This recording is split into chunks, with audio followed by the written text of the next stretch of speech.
I would like to talk to you today about prayer, Islamic prayer, and the Kafir, the non-Muslim. So you may be a non-Muslim, but you play a part in the prayer of Muslims every day, and I thought it might be interesting for you to understand this. Muslims pray 5 times a day, and it's one of the 5 pillars of Islam. Their prayers are usually done in Arabic, but I've had these translated, and so I thought it might be interesting for you to hear how you, as a Kafir, play a part in Islamic prayer. The first prayer: O Allah, we ask you for help and seek your forgiveness, and we believe in you and have trust in you, and we praise you in the best way, and we thank you and we're not ungrateful to you, and we forsake and turn away from the Kafirs. So here's our first mention as a Kafir, and it's Muslims are supposed to turn away from us. At least they pray to do that. Well, why is this? Well, there are no less than 12 verses in the Quran which state that Muslims are never the true friend of a Kafir. They can be friendly, but they're not really their friend. They're not a true friend. And this prayer reminds Muslims of this. Going forward, O Allah, we worship you only and pray to you and prostrate ourselves before you.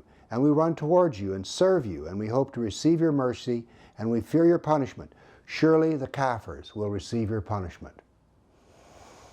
Again, I mentioned to Kafirs, and Kafirs are going to hurt and suffer in hell, because the Quran is filled with vivid descriptions of hell. There's over 100 references to hell, and they're not just mentioning hell, they give vivid pictures. The one I like best is as your skin burns off, you will grow new skin so that your suffering will continue. And so in this prayer we have a reminder of that. The second prayer: O Allah, verily we seek your help, we believe in you, we put our trust in you, and we praise you, and we're not ungrateful to you. O Allah, you alone do we worship, and to you we pray and prostrate. For your sake we strive. We hope for your mercy and fear your punishment. For your punishment will surely reach the Kafirs. Again, another reference to Kafirs and how we are going to suffer. But it goes forward and says this: O Allah, punish the Kafirs of the people of the book who are preventing others from following your way. Now this slightly odd reference means that Christians are keeping others from joining Islam, and this prayer is to help defeat that action. Now the third prayer is more than a prayer, it's the first surah, the first chapter of the Quran. And it has 7 verses. In the name of Allah, the Beneficent, the Merciful. All praise is due to Allah, the Lord of the worlds, the Beneficent, the Merciful, Master of the Day of Judgment. Thee do we serve, and Thee do we beseech for help. Keep us on the right path, the path of those upon whom Thou hast bestowed favors, not the path of those upon whom Thy wrath is brought down, nor those who go astray. Well, who is Allah angry with? Well, Allah is angry with the Jews. And who has gone astray? Well, these are the Christians. They're the people of the book who have gone astray.